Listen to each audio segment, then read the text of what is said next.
اعوذ باللہ من الشیطان الرجیم بسم اللہ الرحمن الرحیم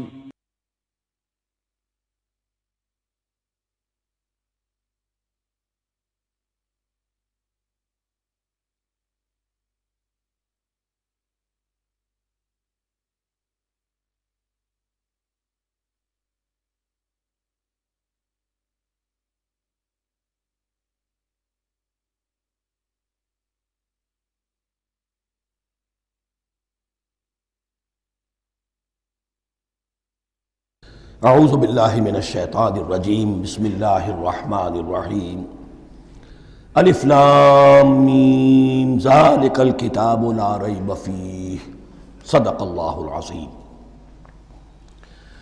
الف لام میم حروف مقطعات ہیں جن کے بارے میں عرض کر چکا ہوں۔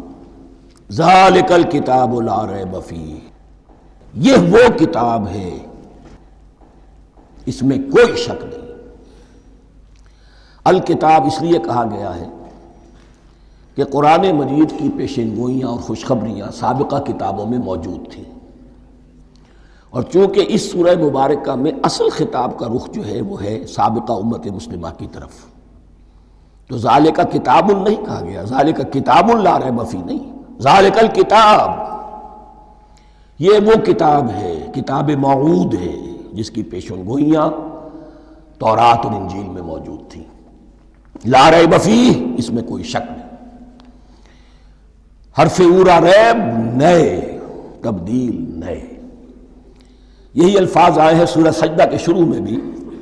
الف لام میم تنزیل الکتاب لا ریب فیہ رب العالمین، لا ریب فیہ من رب العالمین، فیہ ھدی للمتقین۔ فیہ دونوں طرف مل سکتا ہے، لا ریب فیہ اسے معانقہ کہتے ہیں۔ لا ریب فیہ پڑھیں گے تو ہدن سے شروع کر دیں گے، لا ریب پر ختم کر دیں گے تو فیہ ہدن للمتقین، یہ دونوں معنی درست ہوں گے۔ ہدن للمتقین یہ ہدایت ہے، رہنمائی ہے اہل تقوی میں جو بچنا چاہیں۔ تقوی کا اصل مفہوم سمجھ لیجئے، وقا یقی کسی کو بچانا، تقوی خود بچنا۔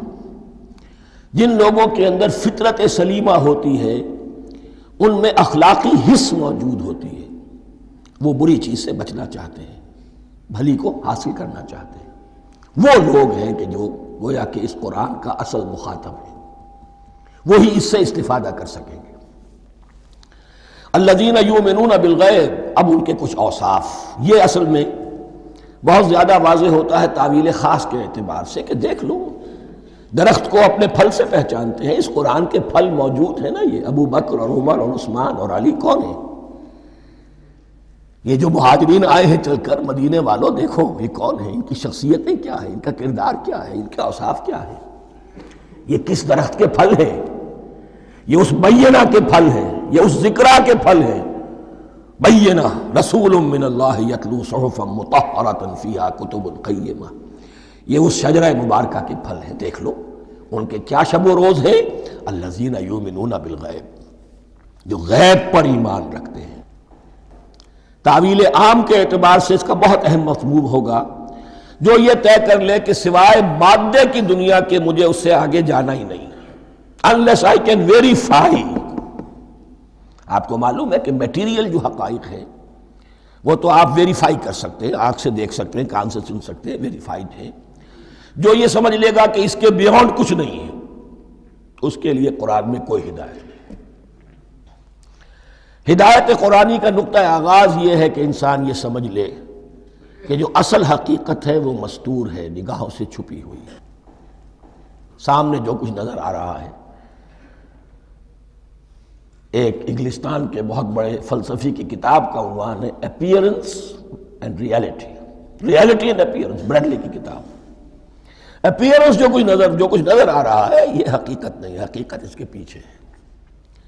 اور کنفیوشس کا ایک جملہ ہے جو بہت بڑا حکیم اور فلسفی تھا، چین کا بہت بڑا حکیم اور فلسفی، اور ہو سکتا ہے کہ نبی ہو، واللہ عالم، ہم کہہ نہیں سکتے۔ اس کی تعلیم بڑی اخلاقی تعلیم ہے، اور اس کا جملہ سنیے، یہ یؤمنون بالغیب کی اس سے زیادہ صحیح تشریح ممکن نہیں ہے۔ There are certain things, there's nothing more real than what cannot be seen. And there's nothing more certain than what cannot be heard. وہ حقائق جو آنکھوں سے نہیں دیکھے جا سکتے اور کانوں سے نہیں سنے جا سکتے، ان سے زیادہ یقینی اور واقعی حقائق اور کوئی نہیں. There's nothing more real than what cannot be seen, and there's nothing more certain than what cannot be heard. الذین یؤمنون بالغیب ویقیمون الصلاۃ، نماز قائم کرتے ہیں. ومما رزقناہم ينفقون، اور جو کچھ ہم نے انہیں دیا ہے اس میں سے خرچ کرتے ہیں، خیر میں، بھلائی میں، نیکی میں، ابنائے نو کی حاجات کو رفع کرنے میں، لوگوں کی تکلیفیں دور کرنے میں، خود اللہ کے لیے، اللہ کی رضا جوئی کے لیے، اللہ کو قرض حسنہ دیتے ہوئے. والذین یؤمنون بما انزل الیک وما انزل من قبلک، اور وہ کہ جو ایمان رکھتے ہیں اس پر بھی جو آپ پر نازل کیا گیا ہے محمد صلی اللہ علیہ وسلم، اور اس پر بھی کہ جو آپ سے پہلے نازل کیا گیا. یہ بہت اہم الفاظ ہیں، اس لیے کہ عام طور پر آج کل ہمارے ہاں یہ خیال پھیلا ہوا ہے کہ یہ تورات اور انجیل کے پڑھنے کا کوئی فائدہ نہیں، کوئی ضرورت نہیں. کوئی ضرورت نہیں کی حد تک تو شاید بات صحیح ہو، لیکن کوئی فائدہ نہیں، یہ بالکل غلط ہے. یہ ابتدا ہے قرآن کی، اور کس قدر اہتمام کے ساتھ کہا جا رہا ہے. ایمان صرف قرآن پر نہیں، اس پر بھی کہ جو اس سے پہلے نازل کیا گیا. اور سورہ نساء کی آیت، اور سورہ نساء نازل ہوئی ہے کہیں جا کر سن 6 ہجری میں.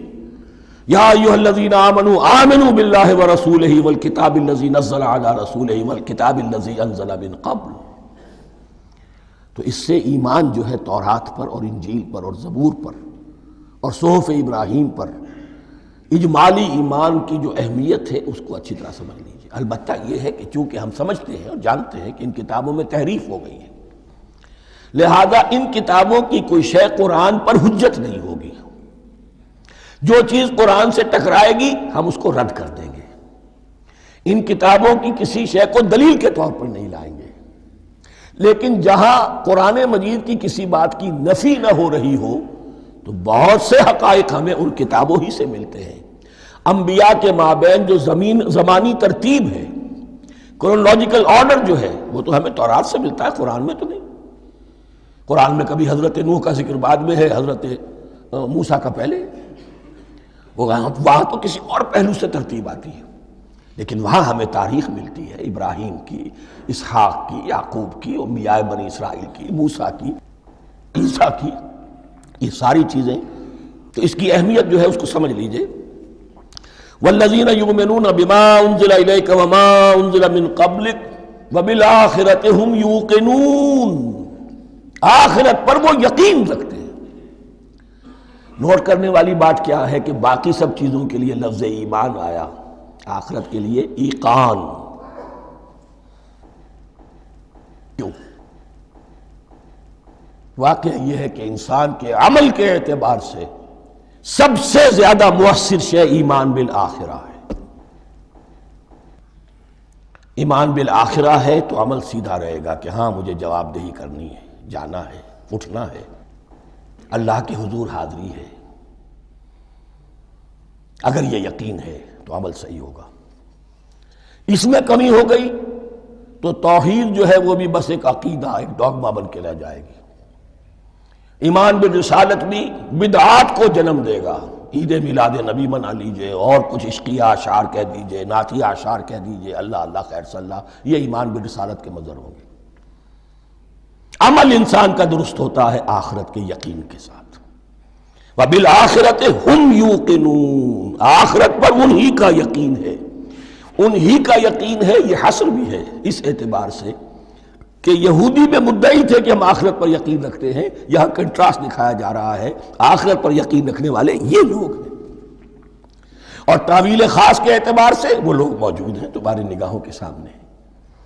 13 برس کی محنت کی کمائی محمد الرسول اللہ صلی اللہ علیہ وسلم کی، اس کتاب کی، یتلو علیہم آیاتہ ویزکیہم ویعلمہم الکتاب والحکمہ، اس کا جو نتیجہ ہے وہ تمہارے سامنے. اولئک علی ھدی من ربہم، یہ وہ لوگ ہیں جو اپنے رب کی طرف سے ہدایت پر ہیں. وہ ابتدائی ہدایت بھی ان کے پاس تھی اور یہ تکمیلی ہدایت بھی، قرآن پر بھی ان کا یقین پورا ہے اور محمد کا اتباع بھی وہ کر رہے ہیں۔ وَأُولَٰئِكَ هُمُ الْمُفْلِحُونَ، اور یہی وہ لوگ ہیں جو فلاح پانے والے ہیں۔ فلاح کا لفظ بھی قرآن مجید کی بڑی اہم اصطلاح ہے، منزل مراد کو پہنچ جانا،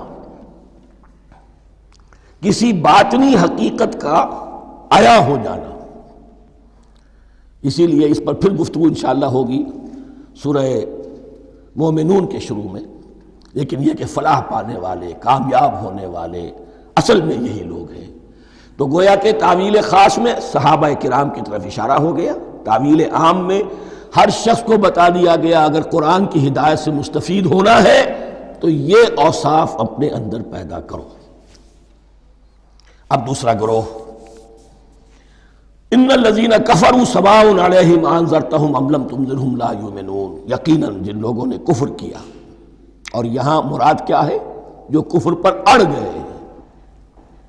اس کو ہم تعویل عام میں نہیں لے سکتے، اس لیے کہ اگر تو ہم اس کو عام میں لے لیں گے تو اس کے معنی تو یہ ہوں گے جس شخص نے کسی وقت کفر کیا اب وہ ہدایت پر آ ہی نہیں سکتا۔ نہیں، یہ بات نہیں ہے۔ کوئی کفر میں ہے، وہ غالطے کی بنا پر ہے، عدم توجہی کی بنا پر ہے، حق اس پر واضح نہیں ہوا ہے اس لیے ہے، تو آپ اسے سمجھائیں گے، انذار و تبشیر سے اسے فائدہ ہو جائے گا، واعظ و نصیحت سے فائدہ ہو جائے گا۔ ایک وہ ہے کہ جو حق کو سمجھ کر، پہچان کر اور پھر اڑ گئے، ضد کی وجہ سے، ہٹ دھرمی کی وجہ سے، تعصب کی وجہ سے، تکبر کی وجہ سے، حسد کی وجہ سے۔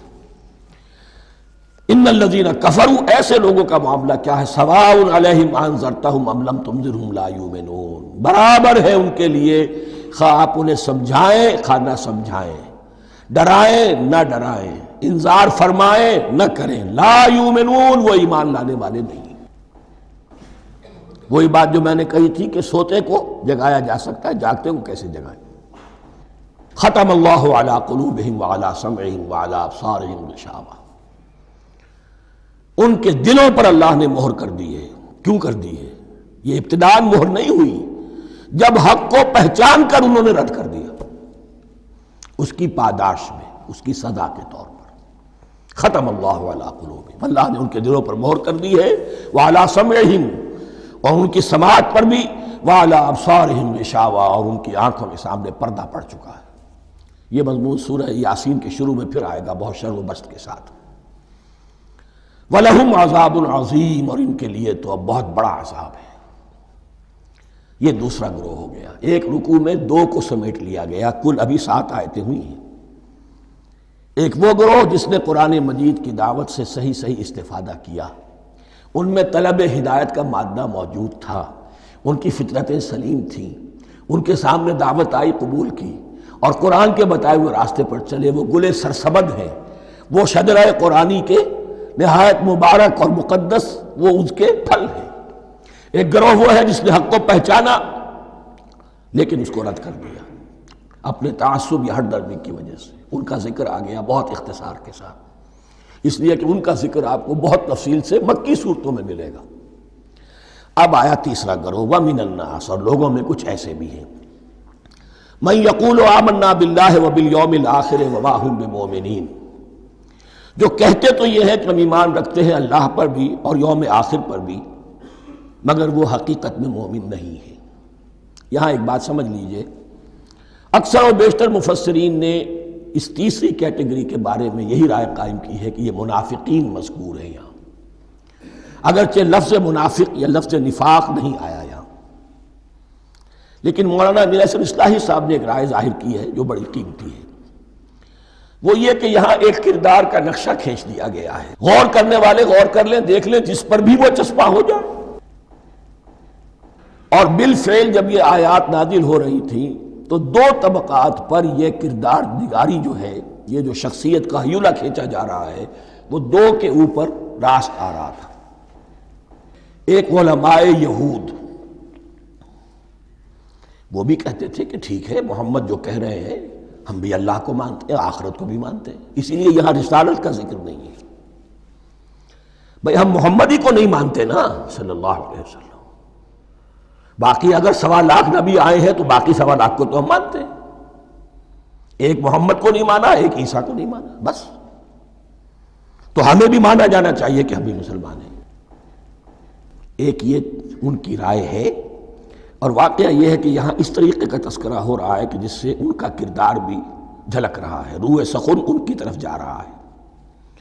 مجھے یاد ہے اپنی 10ویں جماعت کے زمانے میں دہلی میں نے دیکھا تھا کہ ناٹ سرکس، وہاں کا ایک بڑی مارکیٹ ہوتی تھی، تو جوتے کی ایک دکان پہ ایک بہت بڑا جوتا لٹکایا ہوا تھا، بہت بڑا، اور لکھا تھا free to home it fits, جس کے پاؤں میں یہ ٹھیک ٹھیک آ جائے وہ لے جائے اس کو۔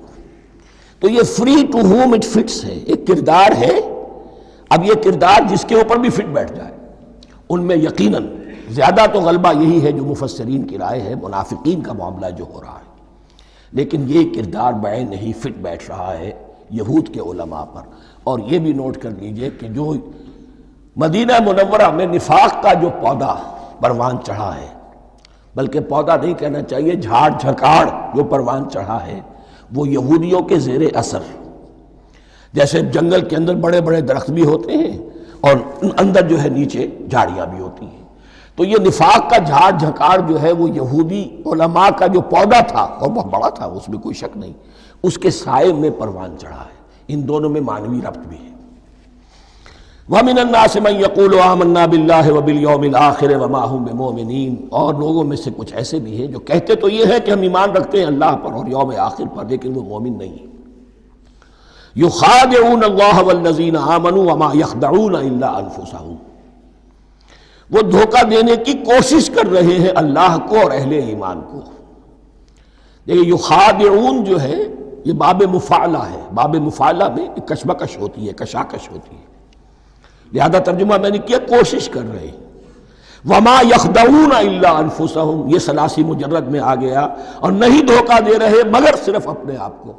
یہ یقینی ہے اپنے آپ کو تو دھوکہ دے رہے ہو، لیکن یہ کہ اللہ اور اس کے رسول کو اور اللہ اور اہل ایمان کو دھوکہ نہیں دے سکتے۔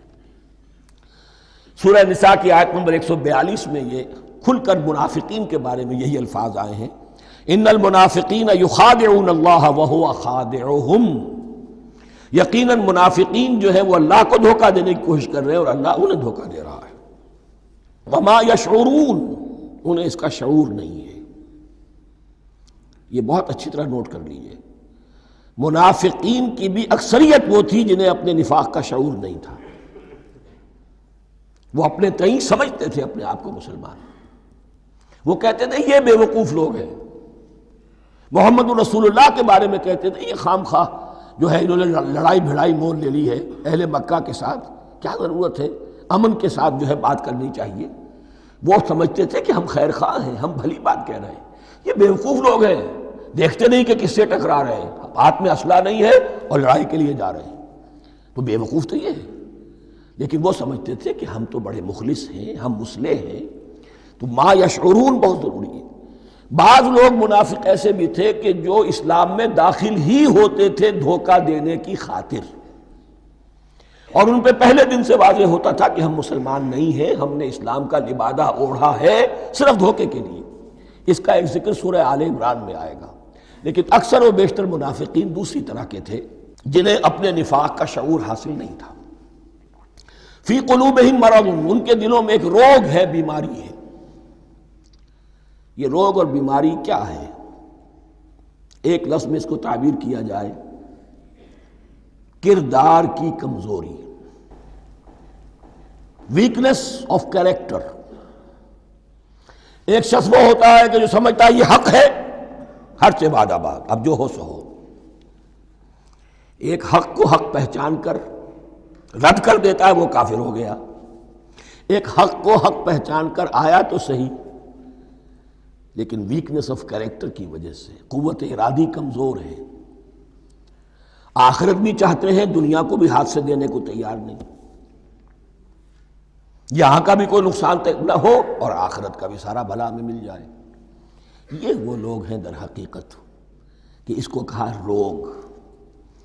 فی قلوبہم مرض فزادہم اللہ مرضا، تو اللہ نے ان کے مرض میں اضافہ کر دیا۔ یہ اللہ کی سنت ہے، آپ حق پر چلنا چاہیں حق کا راستہ آپ کے لیے آسان کر دے گا، آپ برائی کی طرف جانا چاہیں بڑی سے بڑی برائی آپ کے لیے ہلکی ہوتی چلی جائے گی۔ کوئی خاص بات ہی نہیں، چلو یہ بھی کر گزرو، جب یہ کر لیا تو یہ بھی کر گزرو۔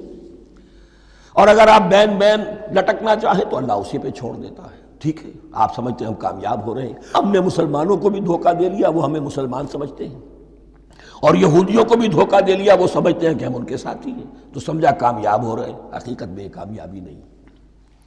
فی قلوبہم مرض فزادہم اللہ مرضا ولہم عذاب علیم بما کانوا یکذبون، اور ان کے لیے تو دردناک عذاب ہے۔ عذاب عظیم کا لفظ آیا تھا اوپر کفار کے لیے، وَلَهُمْ عَذَابٌ عَظِيمٌ، 7ویں آیت ختم ہوئی، اور عذاب علیم کا لفظ آیا یہاں، ان کے لیے دردناک المناک عذاب ہے، بما کانوا یکذبون، بسبب اس جھوٹ کے جو وہ بول رہے تھے۔ وَإِذَا قِيلَ لَهُمْ لَا تُفْسِدُوا فِي الْأَرْضِ، اور جب ان سے کہا جاتا تھا مت فساد کرو زمین میں، مراد کیا ہے اس سے؟ کہ جب محمد کو مان لیا کہ اللہ کے رسول ہیں، اب ٹھیک ٹھیک پیروی کرو، ان کے پیچھے چلو، ان کا حکم ہے تو جنگ کے لیے نکلو، ان کی طرف سے تقاضا آتا ہے مال پیش کرو، اور اگر تم اس سے کتراتے ہو تو فساد مچا رہے ہیں، جماعتی زندگی کے اندر فتنہ اور فساد پیدا کر رہے ہیں۔ وَإِذَا قِيلَ لَهُمْ لَا تُفْسِدُوا فِي الْأَرْضِ قَالُوا إِنَّمَا نَحْنُ مُصْلِحُونَ، وہ کہتے تھے نہیں ہم تو صلح کرانے والے ہیں، اصلاح کرنے والے ہیں، ہم چاہتے ہیں لڑنا بھیڑنا کوئی اچھی بات نہیں ہے، ٹکراؤ تصادم یہ کوئی اچھے کام تھوڑا ہی ہے، بس ٹھنڈے ٹھنڈے دعوت دیتے رہو، جو چاہے قبول کر لے، جو چاہے رد کر دے، خام خواہ یہ ٹکرانا اور یہ جنگ کرنا اور اللہ کے دین کو غالب کرنے کے لیے یہ قربانی دو اور یہ مصیبت جھیلو اور یہ مشقت برداشت کرو اور یہ چیز چھوڑو اور یہ ترک کرو، یہ کاہے کے لیے؟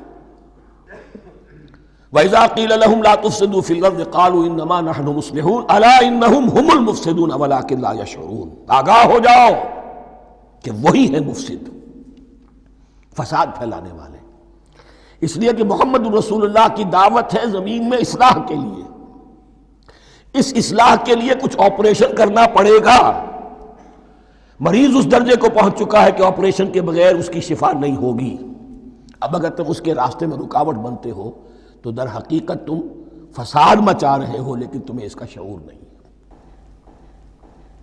الا انہم ہم المفسدون ولکن لا یشعرون، پھر دیکھیے نوٹ کیجئے، شعور نہیں ہے، شعوری نفاق اور شے ہے، غیر شعوری نفاق ہے کہ جس کا یہ سارا تذکرہ ہو رہا ہے۔ وَإِذَا قِيلَ لَهُمْ آمِنُوا كَمَا آمَنَ النَّاسُ، اور جب ان سے کہا جاتا ہے ایمان لاؤ جیسے دوسرے لوگ ایمان لائے، آخر دیکھو دوسرے یہ اہل ایمان ہیں، جب بلاوا آتا ہے فوراً لبیک حاضر ہوتے، جو بھی ہو، یہ تم جو ہے آخر تم نے اور روش اختیار کی۔ وَإِذَا قِيلَ لَهُمْ آمِنُوا كَمَا آمَنَ النَّاسُ قَالُوا أَنُؤْمِنُ كَمَا آمَنَ السُّفَهَاءُ، وہ کہتے ہیں کہ کیا ہم ایمان لائے جیسے یہ بے وقوف لوگ ایمان لائے، انہیں تو اپنے نفع کی فکر، نہ نقصان کی فکر، نہ خطرات کا کوئی خیال، نہ اندیشوں کا کوئی گمان، جان جائے مال جائے، اولاد کو چھوڑ دیں، گھر بار چھوڑ کے آ گئے ہیں، ان سے بڑے بے وقوف کون ہوں گے؟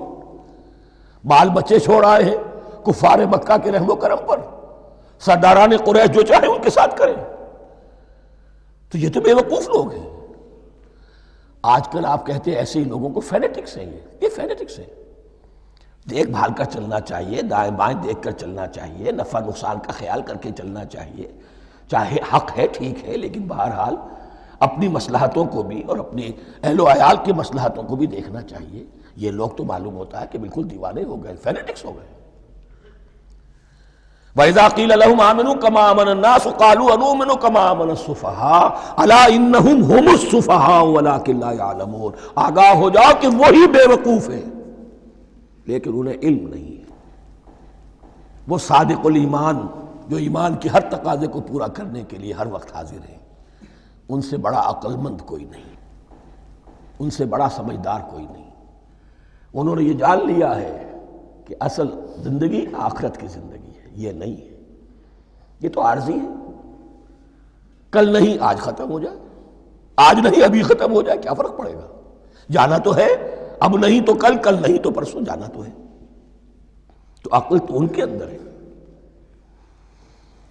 الا انہم هم السفہاء ولکن لا یعلمون واذا لقوا الذین آمنوا قالوا آمنا، اور جب یہ ملتے ہیں ان سے جو اہل ایمان ہیں تو کہتے ہیں ہم بھی ایمان رکھتے ہیں۔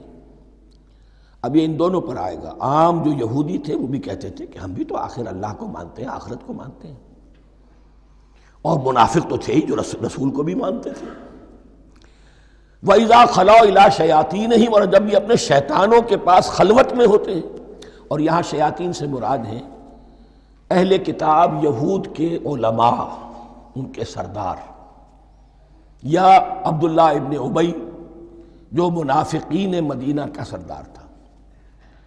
اگر وہ کبھی ملامت کرتا ہے، دیکھو تم تو معلوم ہوتا ہے بالکل مسلمانوں میں شامل ہی ہو گئے پوری طرح سے، تمہیں کیا ہو گیا، تم ہر بات مان رہے ہو۔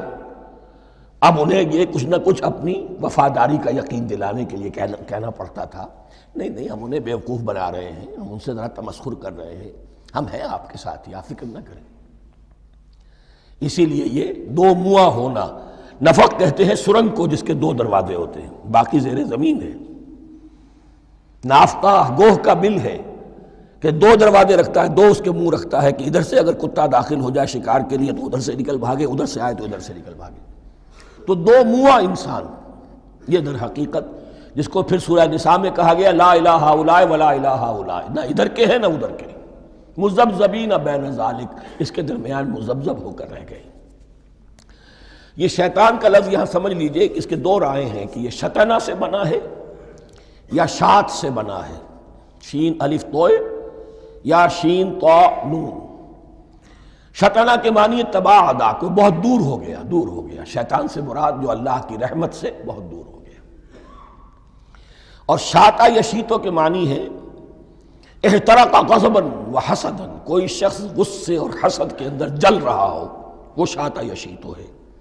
اس سے فعلان کے وزن پر، رحمان کے وزن پر، غضبان کے وزن پر شیطان، یعنی وہ کہ جو حسد اور غضب کی آگ میں جل رہا ہے۔ تو یہ ایک تو شیطان وہ ہے کہ جو جنات میں سے ہے، جس کا نام عزازیل تھا پہلے، اب ہم اسے ابلیس کے نام سے جانتے ہیں، وہ ایک شیطان ہے، جنی ہے۔ پھر یہ کہ جو بھی اس کے پیروکار ہیں دنیا میں انسانوں میں سے ہوں یا جنات میں سے ہوں، وہ بھی شیاطین ہیں۔ اسی طرح اہل کفر، اہل زیغ کے جو بڑے بڑے سردار ہوتے ہیں، ان کو بھی شیطان سے تعبیر کیا گیا۔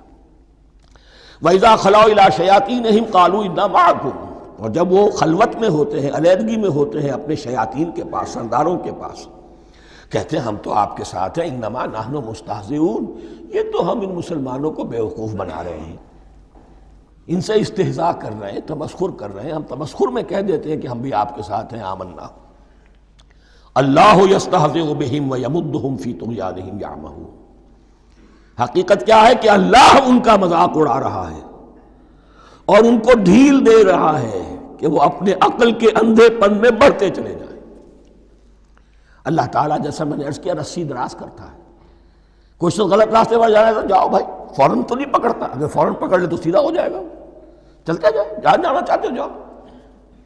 تو ان کو بھی رسی دراز کر رہا ہے اللہ، لیکن یہ کہ اللہ یستہزئ بہم، یہ سمجھتے ہیں کہ مسلمانوں کا مذاق اڑا رہے ہیں، اصل میں مذاق ان کا اڑ رہا ہے اللہ کے نزدیک۔ وَيَمُدُّهُمْ فِي طُغْيَانِهِمْ يَعْمَهُونَ، اب یہاں ذرا نوٹ کر لیجئے، یہ دو لفظ آئیں گے، عین میم اور ہا، امہ ہے کے ساتھ، ایک ہے عین میم اور یا امج، تو عین اور میم تو مشترک ہے یا آخر میں فرق ہوگا، عین میم اور ہا ہوگا، اس کے معنی عقل کا اندھا، دل کا اندھا، آنکھیں تو ہے لیکن دل کا اندھا ہے، عقل کا اندھا ہے۔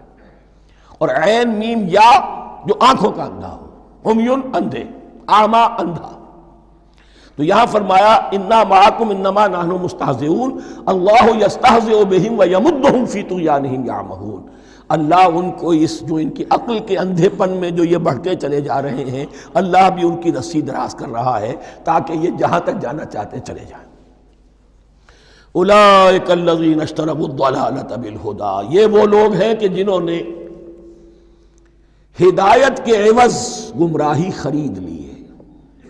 دیکھیے بڑا پیارا انداز ہے یہ، ایک شخص کے سامنے دونوں آپشنز تھے، ایک نے گمراہی کو چھوڑا، ہدایت لے لی، چاہے قیمت دینی پڑی، تکلیفیں اٹھانی پڑی، آزمائشوں میں سے گزرنا پڑا، قربانیاں دینی پڑی، ہدایت لی۔ اور ایک شخص نے ہدایت دے کر گمراہی لے لی ہے۔ آسانی تو ہو گئی، فوری تکلیف سے تو بچ گئے، لا الہ الا ولا الہ الا، دونوں طرف سے اپنے آپ کو بچا لیا۔ لیکن حقیقت میں سب سے زیادہ گھاٹے کا سودا یہی ہے۔ اولئک الذین اشتروا الضلالۃ بالہدی، ہدایت دے کر اور ضلالت خرید لی ہے۔ فما ربحت تجارتہم، تو ان کی تجارت ان کے حق میں ہرگز مفید نہیں ہوئی۔ اب یہاں بھی دیکھیے، را با اور ہے ہا، ربحا، اس کے معنی نفع، صحیح نفع، جائز نفع۔ را با اور وا، ربا، وہ سود، وہ بھی اضافہ ہے، وہ بھی بڑھوتری ہے، لیکن وہ حرام ہے۔ ایک ہے تجارت کے اندر جو نفع ہو جائے وہ ربح ہے، را با اور ہا یہ نفع ہے جو جائز نفع ہے۔ را با اور وا، ربا، یہ کیا ہے؟ یہ سود ہے، یہ حرام ہے۔ را اور با مشترک ہے، آگے ہا، آگے اور با، اس کا فرق ہے۔ فما ربحت تجارتہم وما کانوا مہتدین، ان کی تجارت ان کے حق میں ہرگز مفید نہیں ہوئی اور نہیں ہے اب یہ ہدایت پانے والے۔ مثلہم، اب یہاں دو تمثیلیں آ رہی ہیں بڑی پیاری۔ پہلی تمثیل ہے کفار کے بارے میں، دوسری تمثیل ہے یہ بین والے لوگوں کے بارے میں۔ پہلوں کے لیے کیا تمثیل ہے؟ مثلہم کمثل الذی استوقد نارا، ان کی مثال اس شخص کی سی ہے جس نے آگ روشن کی۔ ایک نقشہ کھینچا جا رہا ہے، اندھیری شب ہے جدا اپنے قافلے سے ہے تو، تیرے لیے ہے میرا شعلہ نوا قندیل۔ اندھیری شب ہے، قافلہ بھٹک رہا ہے، کچھ لوگ بڑی ہمت کرتے ہیں، اندھیرے میں بھی ادھر ادھر سے لکڑیاں جمع کرتے ہیں اور آگ روشن کر دیتے ہیں۔ لیکن عین اس وقت جب آگ روشن ہوتی ہے کچھ لوگوں کی بینائی سلب ہو جاتی ہے۔ پہلے وہ اندھیرے میں اس لیے تھے کہ روشنی نہیں تھی، اب وہ اندھیرے کے اندھیرے میں رہ گئے کہ روشنی تو خارج میں آ گئی، اپنی اندر کی روشنی گل ہو گئی، بصارت سلب ہو گئی۔ یہ مثال ہے ان کفار کی کہ حضور کی آمد سے پہلے سب بھٹک رہے تھے، کوئی حقیقت واضح نہیں تھی، قافلہ انسانیت بھٹک رہا تھا اندھیری شب میں۔ محمد الرسول اللہ آئے، انہوں نے آگ روشن کر دی، اب راستہ کھل گیا، ہدایت واضح ہو گئی۔ لیکن کچھ ضد یا تعصب یا تکبر یا حسد کی بنیاد پر کچھ لوگوں کی اندر کی بینائی زائل ہو گئی، تو وہ تو ویسے کے ویسے بھٹک رہے ہیں، جیسے پہلے اندھیرے میں تھے ویسے ہی اب اندھیرے میں ہیں۔ روشنی میں آنے والے تو وہ ہیں، دیکھ لو، جن کا ذکر سب سے پہلے ہوا ہے۔ مثلہم کمثل الذی استوقد نارا، اس شخص کی سی ہے کہ جس نے آگ روشن کی۔ فلما اضاءت ما حولہ، جب اس آگ نے اپنے ماحول کو، گردا گرد کو روشن کر دیا، ذہب اللہ بنورہم، اللہ ان کی نور بصارت کو لے گیا، سلب کر لیا اللہ نے۔ وترکہم فی ظلمات لا یبصرون، اور چھوڑ دیا انہیں ان اندھیروں کے اندر کہ وہ کچھ نہیں دیکھتے۔ صم بکم عمی فہم لا یرجعون، اسم کہتے ہیں بہرے کو، سم جمع ہے اس کی، سمن۔ اب کمو کہتے ہیں گونگے کو، بکمن اس کی جمع ہے۔ آما کہتے ہیں اندھے کو، عمیون اس کی جمع ہے۔ یہ بہرے ہیں، گونگے ہیں، اندھے ہیں، فہم لا یرجعون، اب یہ لوٹنے والے نہیں۔ یہ کون ہے؟ ابو جہل ہے، ابو لہب ہے، ولید بن مغیرہ ہے، عقبہ ابن ابی معیط ہے۔ یہ سب کے سب ابھی زندہ ہیں جب یہ آیات نازل ہو رہی ہیں۔ ابھی تو غزوہ بدر ہوگا سن 2 ہجری میں، اور اس میں یہ سب جو ہیں واصل جہنم ہوں گے، ابھی تک تو ہے نا۔ یہ لوگ ہو گئے اس کی مثال۔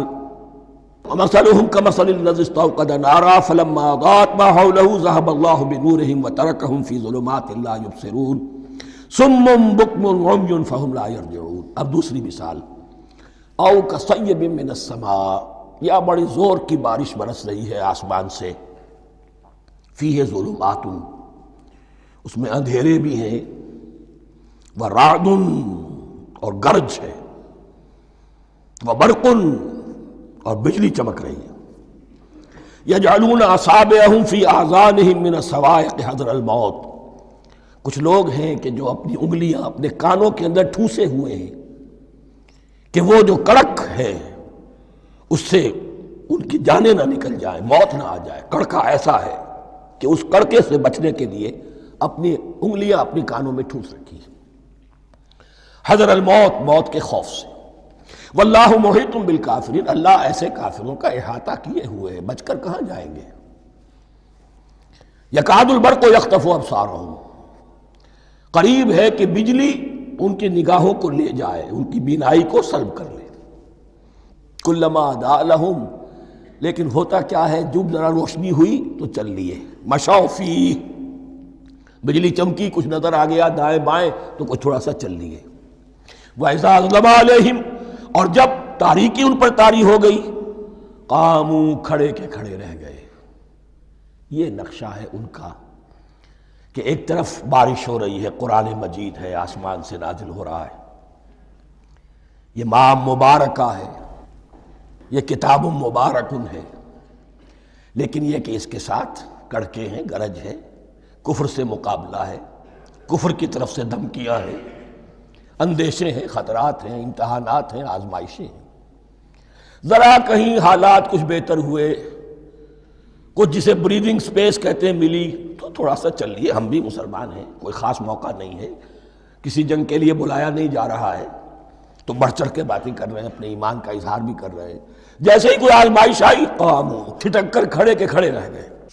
وَلَوْ شَاءَ اللَّهُ لَذَهَبَ بِسَمْعِهِمْ وَأَبْصَارِهِمْ، اللہ چاہتا تو ان کی سماعت اور بصارت کو بھی سلب کر لیتا، لیکن اللہ کا قانون یہی ہے، جو جہاں رہنا چاہے اس نے آزادی ارادہ دی ہے انسان کو۔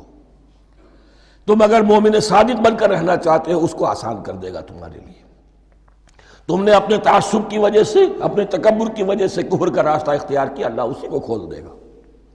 تم بیچ میں لٹکنا چاہتے ہو، لٹکتے رہو، اللہ تعالیٰ جو ہے جبراً کسی کو نہ حق پہ لائے گا، نہ جبراً کسی کو باطل پر لے کر جائے گا، اس لیے کہ جبر اگر ہو تو پھر امتحان کا معاملہ ختم، پھر جزا و سزا بیکار ہے، غیر منطقی ہے، غیر معقول ہے۔ ان اللہ علی کل شیء قدیر، یقیناً اللہ تعالیٰ ہر چیز پر قادر ہے۔ یہ دو رکوع اس اعتبار سے کہ انسانی شخصیتوں کا سمجھنا،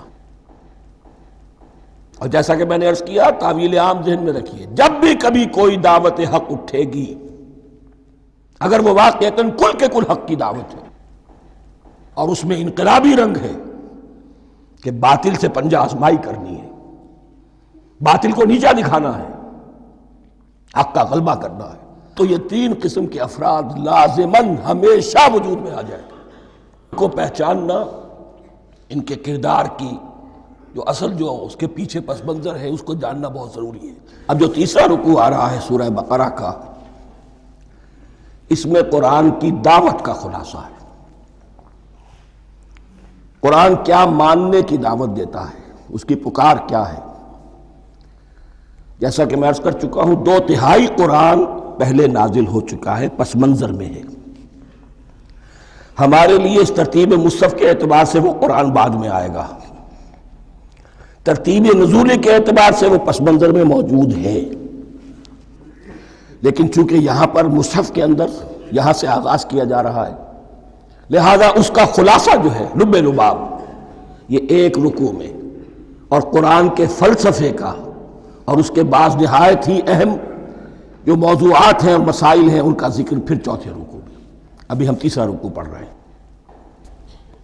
یا ایھا الناس اعبدوا ربکم الذی خلقکم والذین من قبلکم لعلکم تتقون، اے لوگو بندگی اختیار کرو اپنے اس رب کی، اپنے اس مالک کی جس نے تمہیں پیدا کیا، اور نہ صرف تم کو پیدا کیا، تم سے پہلے جتنے لوگ گزرے انہیں بھی پیدا کیا تاکہ تم بچ سکو۔ یہ قرآن کی دعوت کا خلاصہ ہے، اور یہ نوٹ کر لیجئے، یہ تمام انبیاء اور رسل کی دعوت یہی تھی۔ ہم جب پڑھیں گے سورہ اعراف پڑھیں گے، سورہ شعراء پڑھیں گے، ایک ایک کا نام لے کر، ان اعبدوا اللہ واطیعون، ہر رسول کی دعوت یہ تھی، اللہ کی بندگی کرو، میری اطاعت کرو۔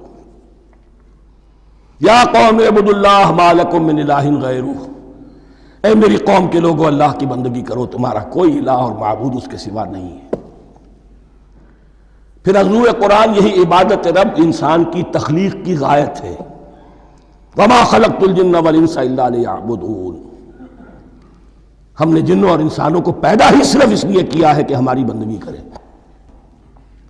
لیکن یہاں ایک فرق بہت بڑا ہے، تمام رسولوں کی دعوت یہی ہے، محمد الرسول اللہ کی بھی یہی ہے، لیکن بڑا فرق کیا ہے؟ باقی تمام رسولوں کی دعوت آپ کو ملے گی یا قوم، اے میری قوم کے لوگوں، یہاں ہے یا ایھا الناس، اے بنی آدم، اے بنی نوع انسان۔ معلوم ہوا کہ تمام رسول حضور سے پہلے صرف اپنی اپنی قوموں کی طرف آئے ہیں، پہلے اور آخری اور کامل رسول ہیں اللہ کے محمد صلی اللہ علیہ وسلم، جن کی دعوت آفاقی ہے۔ یا ایھا الناس، یا قوم نہیں، یا ایھا الناس اعبدوا ربکم الذی خلقکم والذین من قبلکم۔ اس میں دلیل بھی آ گئی کہ عام طور پر لوگ جو ہے غلط راستے پر اس دلیل سے جمے رہتے ہیں کہ ہمارے آباء و اجداد کا راستہ یہی تھا۔ تو بھائی جیسے تم مخلوق ہو ایسے ہی وہ بھی تو مخلوق تھے، جیسے تم خطا کر سکتے ہو وہ بھی تو خطا کر سکتے تھے۔ لہذا یہ نہ دیکھو کہ آباء و اجداد کا راستہ کیا تھا، دیکھو یہ کہ حق کیا ہے، لعلکم تتقون، تاکہ تم بچ جاؤ، دنیا میں افراط و تفریط کے دھکوں سے بچ جاؤ گے، آخرت میں اللہ کے عذاب سے بچ جاؤ گے۔ ان دونوں سے اگر بچنا ہے تو اللہ کی بندگی کی روش اختیار کرو۔ اچھا کس رب کی؟ الذی جعل لکم الارض فراشا والسماء بناء، جس نے تمہارے لیے زمین کو فرش بنا دیا اور آسمان کو چھت بنا دیا۔ وانزل من السماء ماء، اور آسمان سے پانی برسایا، فاخرج بہ من الثمرات رزقا لکم، اور پھر اس پانی کے ذریعے سے زمین سے میووں کی شکل میں، پیداوار کی شکل میں تمہارے لیے رزق اگایا۔ فلا تجعلوا للہ اندادا وانتم تعلمون، تو ہرگز نہ اللہ کا مد مقابل کسی کو ٹھہراؤ جانتے بوجھتے۔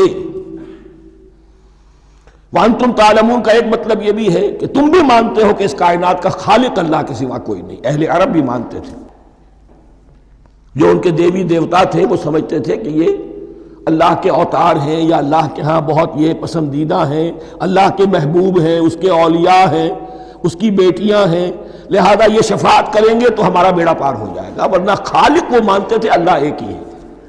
جب تم یہ مانتے ہو کائنات کا خالق ایک، مدبر ایک، تو اب کسی کو اس کا مد مقابل نہ بناؤ۔ انداد ند کی جمع ہے، لا ضد لہ ولا ند لہ، اللہ کا کوئی مد مقابل نہیں۔ اس میں یہاں تک بات ہے کہ حضور اس درجے، اس توحید کی باریکیوں تک پہنچا کر گئے ہیں اس امت کو کہ کسی صحابی نے ایسے ہی کہہ دیا ما شاء اللہ وما شئت، جو اللہ چاہے اور جو آپ چاہیں۔ حضور نے فوراً ٹوک دیا اجعلتنی للہ ندا، کیا تو نے مجھے اللہ کا مد مقابل بنا دیا ہے؟ اس کائنات میں مشیت صرف ایک کی چلتی ہے، کسی اور کی مشیت اس کی مشیت کے تابع پوری ہو جائے ہو جائے، لیکن مشیت مطلقہ صرف اس کی ہے۔ یہاں تک کہ حضور سے فرمایا گیا کہ اے نبی آپ کے لیے یہ ممکن نہیں ہے جسے چاہے ہدایت دے دیں، انک لا تہدی من احببت ولکن اللہ یہدی من یشاء۔ اگر یہ اختیار میں ہوتا تو ابو طالب دنیا سے بغیر ایمان لائے نہ جاتے۔ فلا تجعلوا للہ اندادا وانتم تعلمون۔ اب ان دو آیتوں میں تو یوں سمجھیے توحید نظری بھی اور توحید عملی بھی۔ توحید عملی کیا ہے؟ بندگی صرف اسی کی ہو۔ اب آیا ہے رسالت کا معاملہ، وَإِن كُنتُمْ فِي رَيْبٍ مِّمَّا نَزَّلْنَا عَلَىٰ عَبْدِنَا، اگر تمہیں رسالت محمدی پر شک ہے صلی اللہ علیہ وسلم، اس کے کیا معنی ہے؟ کہ تمہیں اس قرآن کے بارے میں شک ہے جو ہم نے اپنے بندے پر نازل کیا ہے۔ اگر ہے شک فی الواقع، وَإِن كُنتُمْ فِي رَيْبٍ، اگر تمہیں واقعتاً شک ہے مما نزلنا علی عبدنا، اس پر جو ہم نے اپنے بندے پر نازل فرمایا ہے، فاتو بسورۃ من مثلہ، تو لے آؤ اس جیسی ایک ہی صورت۔ یہ ہم کل پوری تفصیل سے دیکھ چکے ہیں کہ برسبیل تنزل یہاں پہنچے ہیں، پہلے 2 آیتیں میں نے آپ کو سنائی تھی، اس میں پورے قرآن کی مثال لانے کا چیلنج کیا گیا. پھر ایک آیت سنائی جس میں 10 صورتیں ہی لے آؤ. اب آخری درجے میں ایک صورت ہی بنا لا، اور ایک صورت تو سورۃ العصر کے مساوی بھی ہو سکتی تھی، سورۃ الکوثر کے مساوی بھی ہو سکتی تھی. وَادْعُوا شُهَدَاءَكُم مِّن دُونِ اللَّهِ إِن كُنتُمْ صَادِقِينَ، اور بلا لو اپنے سارے مددگاروں کو اللہ کے سوا، جن ہوں انس ہوں. اس لیے کہ قریش کا خیال یہ تھا کہ جو شعراء ہوتے ہیں ان کے پاس جن ہوتے ہیں، وہ جن انہیں سکھاتے ہیں، ورنہ عام آدمی تو یہ شعر نہیں کہہ سکتا. تو تمہارا اگر کوئی گمان ہے کوئی جنات سکھانے والے ہیں، کوئی انسان ہے، خطیب ہے، شعراء ہے، ادیب، سب کو جمع کر. ان کنتم صادقین. اب یہ ہے بہت ہی، جس کو میں نے کل کہا تھا، آپ کو یاد ہوگا، قرآن کا انداز کیا ہوتا ہے کہ وہ اپنے اندر جھانکنے کی دعوت دیتا ہے. یہ گویا کہ آنکھوں میں آنکھیں ڈال کر یہ کہا جا رہا ہے کہ حقیقت میں تمہیں کوئی شک نہیں ہے، یہ تم بات بنا رہے ہو صرف. اگر واقعتاً شک ہے تو آؤ میدان. حقیقت یہ ہے کہ تمہیں شک نہیں ہے. اگر تم سچے ہو فاتو بسورۃ من مثلہ، تو اس جیسی ایک ہی صورت بنا لاؤ. فَإِن لَمْ تَفْعَلُوا، اب ذرا انداز دیکھیے تحدی کا اور چیلنج کا. پھر اگر تم یہ نہ کر پاؤ، وَلَن تَفْعَلُوا، اور ہرگز نہیں کر سکو گے. یہ چیلنج کون دے سکتا ہے؟ اللہ کے سوا کوئی نہیں دے سکتا. یہ انداز کسی کتاب کا نہیں ہے. ذَلِكَ الْكِتَابُ لَا رَيْبَ فِيهِ، یہ کسی کا نہیں ہے. فَإِن لَمْ تَفْعَلُوا وَلَن تَفْعَلُوا، پھر اگر تم نہ کر پاؤ اور تم ہرگز نہیں کر پاؤ گے، فَاتَّقُوا النَّارَ الَّتِي وَقُودُهَا النَّاسُ وَالْحِجَارَةُ، تو ڈرو اس آگ سے جس کا ایندھن بنیں گے انسان اور پتھر. اعدت للکافرین، کافروں کے لیے تیار کر لی گئی ہے، بھڑکا دی گئی ہے. پتھروں کا ذکر خاص طور پر کیوں ہے؟ 2 اس کے امکانات ہیں. آپ کو معلوم ہے کہ وہ جو پتھر کا کوئلہ ہوتا ہے اس کی آگ بڑی سخت ہوتی تھی، عام جو ہمارا یہ لکڑی کا کوئلہ ہوتا ہے اس کے مقابلے میں. اور دوسرے یہ بھی کہ چونکہ انہوں نے جو معبود تراش رکھے تھے وہ پتھر کے ہوتے تھے، تمہارے ساتھ ہی تمہارے ان معبودوں کو بھی جھونکا جائے گا اور وہ بھی جلیں گے، تاکہ تمہاری حسرت کے اندر اضافہ ہو. ان سے ہم دعائیں مانگا کرتے تھے، ان کے سامنے ماتھے ٹیکتے تھے، ان کے سامنے ڈنڈوت کرتے تھے، ان کو چڑھاوے چڑھاتے تھے. اب یہاں گویا کہ ایمان باللہ، توحید، ایمان بالرسالت اور ایمان بالآخرت. فَاتَّقُوا النَّارَ الَّتِي وَقُودُهَا النَّاسُ وَالْحِجَارَةُ اُعِدَّتْ لِلْكَافِرِينَ وَبَشِّرِ الَّذِينَ آمَنُوا وَعَمِلُوا الصَّالِحَاتِ، اور بشارت دے دیجئے اے نبی ان لوگوں کو کہ جو ایمان لائے اور جنہوں نے نیک عمل کیے. أَنَّ لَهُمْ جَنَّاتٍ تَجْرِي مِن تَحْتِهَا الْأَنْهَارُ، کہ ان کے لیے وہ باغات ہیں کہ جن کے دامن میں ندیاں بہتی ہوں گی. لفظی ترجمہ ہوگا جن کے نیچے ندیاں بہتی ہوں گی. مراد اس سے کیا ہے؟ عام فطری باغ وہ ہوتے تھے کہ جس میں ذرا اونچائی پر جو ہے درخت لگے ہوئے ہیں اور دامن میں ندی بہ رہی ہے، تو اس سے خود بخود جو ہے وہ اریگیشن، نیچرل اریگیشن ہو رہی ہے، درختوں کے جڑوں تک پانی پہنچ رہا ہے. بہرحال ترجمہ آپ لفظی کریں، ان کے نیچے ندیاں بہتی ہوں گی یا یہ کہ جن کے دامن میں ندیاں بہتی ہوں گی. کلما رزقوا منها من ثمرۃ رزقا، جب بھی کبھی انہیں دیا جائے گا کوئی پھل رزق کے طور پر کھانے کے لیے جنت میں، قالوا هذا الذي رزقنا من قبل، وہ کہیں گے یہ تو وہی شے ہے جو ہمیں پہلے بھی ملتی تھی. اس کا ایک مفہوم یہ ہے، یہ جو نزل ہے، ابتدائی جو ہے دعوت ہے، ابتدائی ضیافت جو ہوگی اس میں وہی چیزیں کہ جو معروف ہے، جانی پہچانی ہے. یہ رمان، یہ دیکھیے یہ انار آ رہا ہے خوبصورت، یہ انگور ہے خوبصورت، یہ نخیل ہے، یہ نخل ہے، یہ رطب ہے، لیکن ذائقے کی کوئی نسبت و تناسب بھی نہیں ہوگا. وہ کہیں گے یہ وہی شے ہے جو ہمیں پہلے ملتی تھی. وَأُتُوا بِهِ مُتَشَابِهًا، مشابہ تو ہوگی وہ، لیکن ان کے ذائقے میں زمین و آسمان کا فرق ہوگا. اور ایک یہ بھی مفہوم لیا گیا کہ آخرت میں جنت میں بھی وہی میوے ملتے رہیں گے، لیکن ان کا ذائقہ بدلتا رہے گا. شکل وہ ہوگی لیکن ذائقہ وہ نہیں رہے گا کہ جس سے انسان کی پھر طبیعت بھر جاتی ہے ایک ہی شے کو کھاتے ہوئے. وَلَهُمْ فِيهَا أَزْوَاجٌ مُطَهَّرَةٌ، اور ان کے لیے ہوں گے اس میں بہت ہی پاک باز، نہایت پاک کی ہوئی بیویاں ہوں گی. ازواج مطہرۃ وہم فیہا خالدون، اور اس میں رہیں گے ہمیشہ ہمیش۔ یہ تو تین جو اصول ہیں دین کے دعوت ایمان، توحید اور رسالت اور معاد، ایمان باللہ، ایمان بالرسول، ایمان بالآخرہ۔ اب ذرا کچھ ضمنی مسائل ہیں کہ جو بعض کفار کی طرف سے، بعض معتزلین کی طرف سے پیش ہوتے تھے، وہ کبھی بھی اس چیلنج کا مقابلہ تو نہ کر سکے، میدان میں تو نہ آ سکے۔ یہ بالکل ایسی بات ہے جیسے کسی مصور کی تصویر پر اعتراض کرنے والے تو بہت تھے۔ جب کہا گیا کہ ذرا یہ لیجئے قلم، اس کو ٹھیک کر دیجئے، یہ برش آپ کے ہاتھ میں دیتا ہوں، اب سب پیچھے ہٹ گئے۔ تو کوئی صورت قرآن کے مقابلے میں لانا وہ تو ان کے لیے ممکن نہیں تھی، لیکن ادھر ادھر سے اعتراضات کرنے کے لیے جو زبانیں کھلتی تھی ان میں سے ایک اعتراض نقل کیا جا رہا ہے۔ وہ یہ تھا کہ وہ کہتے تھے کہ قرآن مجید میں مکھی کی تشبیہ آئی ہے، یہ تو بڑی حقیر سی شے ہے، اعلیٰ کلام ہو اور اعلیٰ متکلم ہو وہ ایسی حقیر چیزوں کا تذکرہ نہیں کرتا۔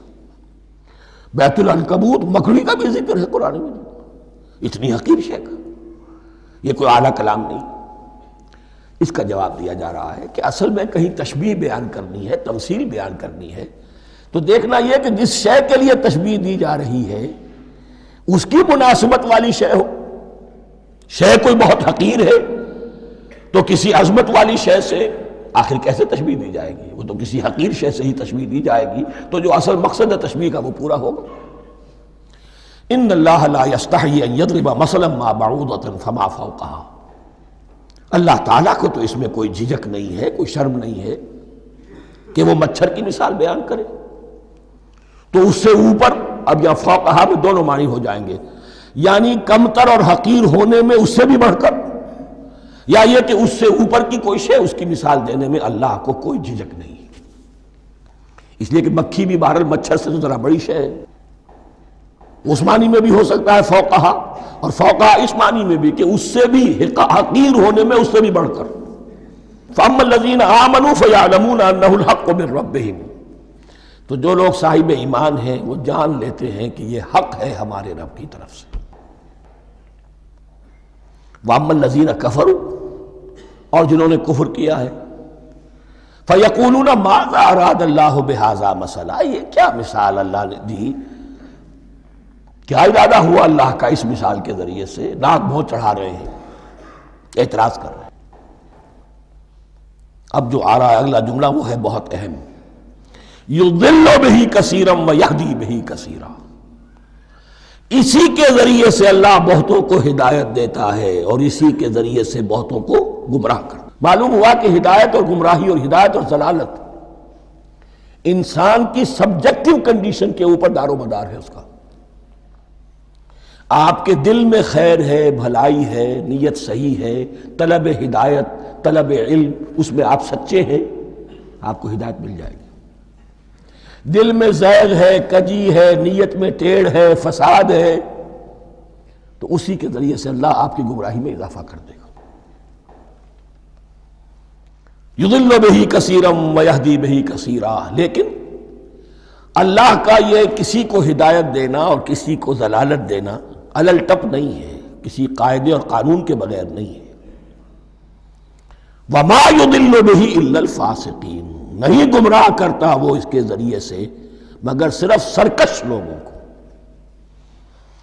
جن میں سرکشی ہے، تعلی ہے، تکبر ہے، اور ان کے اوصاف کیا ہے؟ الذین ینقضون عہد اللہ من بعد میثاقہ، جو توڑ دیتے ہیں اللہ کے ساتھ کیے ہوئے عہد کو۔ اور سب سے بڑا عہد یہ سورہ اعراف میں چل کر آئے گا، عہد الست۔ عالم ارواح میں ہم عہد الست کر کے آئے، الست بربکم قالوا بلا، کیا میں ہی نہیں ہوں تمہارا رب؟ تمام ارواح نے، میں بھی تھا، آپ بھی تھے، سب تھے، کل انسان، جتنے انسان دنیا میں آج تک آ چکے ہیں وہ بھی تھے، اور جو آنے ہیں ابھی قیامت تک وہ بھی تھے، لیکن تھے صرف ارواح کی شکل میں، جسم نہیں تھے۔ اور یہ میں آپ کو بتا چکا ہوں، مکمل وجود ہے انسان کا روحانی وجود۔ اولاً تخلیق اس کی ہوئی تھی، اسی سے آگے چل کر ایک بہت فلسفے کا بہت گہرا مضمون آ رہا ہے آگے چل کر۔ وہ جو عہد الست بربکم قالوا بلا، انہوں نے اس عہد کو توڑا، اللہ کو اپنا مالک اور خالق اور اپنا حاکم جاننے کی بجائے خود حاکم بن کر بیٹھ گئے۔ الیس لی ملک مصر، کیا مصر کی بادشاہی میری نہیں ہے؟ I am the sovereign. We are sovereign. Popular sovereignty. بغاوت، سرکشی، فاسق۔ وما يضل به الا الفاسقين الذين ينقضون عهد الله من بعد ميثاقه ويقطعون ما امر الله به ان يوصل، اور کاٹتے ہیں وہ چیز جسے اللہ نے جوڑنے کا حکم دیا ہے۔ اللہ نے صلہ رحمی کا حکم دیا ہے، یہ قطع رحمی کرتے ہیں مال کی طلب میں۔ بھائی بھائی کو ختم کرتا ہے اس کے مال کو ہتھیانے کے لیے، اپنی ذاتی اغراض کے لیے تمام اخلاقی حدود جو ہے انسان پس و پیش ڈال دیتا ہے، اپنا تکبر، اپنے لیے تعلی۔ الذین، آپ دیکھیے نوٹ کیجئے، اس میں ہماری شریعت کا فلسفہ یہ ہے، ایک تعلق ہے اللہ کا بندے کے ساتھ، حقوق اللہ، ایک ہے بندوں کا بندوں کے ساتھ، حقوق العباد۔ اللہ کا حق کیا ہے؟ اسے حاکم اور مالک، اور حاکم سمجھو، الملک سمجھو، خود اس کے بندے بنو۔ انسانوں کا حق کیا ہے؟ کونوا عباد اللہ اخوانا، سب آپس میں بھائی بھائی اللہ کے بندے بن جاؤ۔ اور اس میں سب سے اہم ترین رحمی رشتہ ہے، سگے بھائی بہنیں، پھر دادی کے اوپر جا کر وہ کزنز آ جائیں گے، پر دادی پر جا کر اور جمع ہو جائیں گے، یہاں تک کہ آدم و حوا پر تمام انسان جمع ہو جائیں گے۔ تو رحمی رشتے کی بڑی اہمیت ہے۔ تو وہ فاسقین کے جو توڑتے ہیں اللہ کے عہد کو، اس کو مضبوطی سے باندھنے کے بعد، وَيَقْطَعُونَ مَا أَمَرَ اللَّهُ بِهِ أَن يُوصَلَ وَيُفْسِدُونَ فِي الْأَرْضِ، انہی دونوں چیزوں کے نتیجے میں زمین میں فساد پیدا ہوتا ہے۔ یا اللہ کی اطاعت سے باغی ہو گئے، اور یا آپس میں ایک دوسرے کی گردنیں کاٹنے لگے۔ اولئک ھم الخاسرون، یہی لوگ ہیں جو بالآخر خسارے میں، آخری اور دائمی خسارے میں رہنے والے ہیں۔ کیف تکفرون باللہ وکنتم امواتا، تم کیسے کفر کرتے ہو اللہ کا؟ بڑا پیارا انداز ہے۔ وکنتم امواتا، تم مردہ تھے، فاحیاکم، تمہیں زندہ کیا، ثم یمیتکم، پھر تمہیں مارے گا، ثم یحییکم، پھر جلائے گا، ثم الیہ ترجعون، پھر تم اس کی طرف لوٹ جاؤ گے، لوٹا دیے جاؤ گے۔ یہاں وہ بات آ گئی جو آج نگاہوں سے بالکل اوجھل ہو چکی ہے۔ یہ ہم دنیا میں آنے سے پہلے مردہ تھے، کیا مانی؟ یہ مضمون آ کر اصل میں سورہ غافر یا سورہ مومن میں چل کر اس کی پوری وضاحت ہوگی، لیکن چونکہ یہاں تذکرہ ہو چکا ہے عہد الست کا، ہماری پہلی تخلیق ہوئی عالم ارواح میں، ارواح کی صورت میں، پھر ہمیں سلا دیا گیا، وہ ہماری پہلی موت تھی۔ مردہ جو ہے معدوم نہیں ہوتا، مردہ ہوتا ہے، بے جان ہوتا ہے، سویا ہوا ہوتا ہے، اور موت کو اور نیند کو تشبیہ دی گئی ہے۔ پھر ہمیں اس جسد کے ساتھ یہاں زندہ کیا گیا، پھر موت طاری ہوگی، پھر ہمیں زندہ کیا جائے گا۔ یہ آیت جیسا کہ میں نے عرض کیا بہت بڑی اور بڑی گہری حکمت اور فلسفہ قرآن کی آیت ہے۔ کیسے اللہ کا انکار کرتے؟ کنتم امواتا، تم مردہ تھے، سوئی ہوئی ارواح کی شکل میں تھے، فاحیاکم، تمہیں جگایا اس جسد کے ساتھ، زندہ کیا، ثم یمیتکم ثم یحییکم، پھر تمہیں مارے گا، پھر جلائے گا، ثم الیہ ترجعون، پھر تم اس کی طرف لوٹا دیے جاؤ گے۔ اور اب اس کے بعد جو آخری آیت ہے، هو الذی خلق لکم ما فی الارض جمیعا، اس نے تمہارے لیے بنایا ہے جو کچھ بھی زمین میں ہے۔ اس میں خلافت کا مضمون آ گیا۔ حدیث میں آتا ہے انما الدنیا خلقت لکم وانتم خلقتم للآخرہ، یہ دنیا تمہارے لیے بنائی گئی ہے، تم آخرت کے لیے بنائے گئے ہو۔ هو الذی خلق لکم ما فی الارض جمیعا، اس لیے کہ اگلی آیت پھر آ رہی ہے خلافت کی آیت۔ سارا کچھ زمین میں یہ بستر جو بچھایا اور یہ کائنات کو، زمین کو سجایا تمہاری خلافت کے لیے۔ ثم استوى الى السماء فسواهن سبع سماوات، پھر وہ متوجہ ہوا آسمانوں کی طرف اور انہیں 7 آسمانوں کی شکل میں بنا دیا۔ جیسا کہ میں کل عرض کر چکا ہوں، یہ تاحال ابھی یہ آیات متشابہات میں سے ہے، 7 آسمانوں کی کیا حقیقت ہے ہم اس سے ابھی پورے طور سے واقف نہیں۔ وَهُوَ بِكُلِّ شَيْءٍ عَلِيمٌ، اور اسے ہر شے کا علم حقیقی حاصل ہے۔ بارک اللہ لی ولکم فی القرآن العظیم ونفعنی وإیاکم بالآیات والذکر الحکیم۔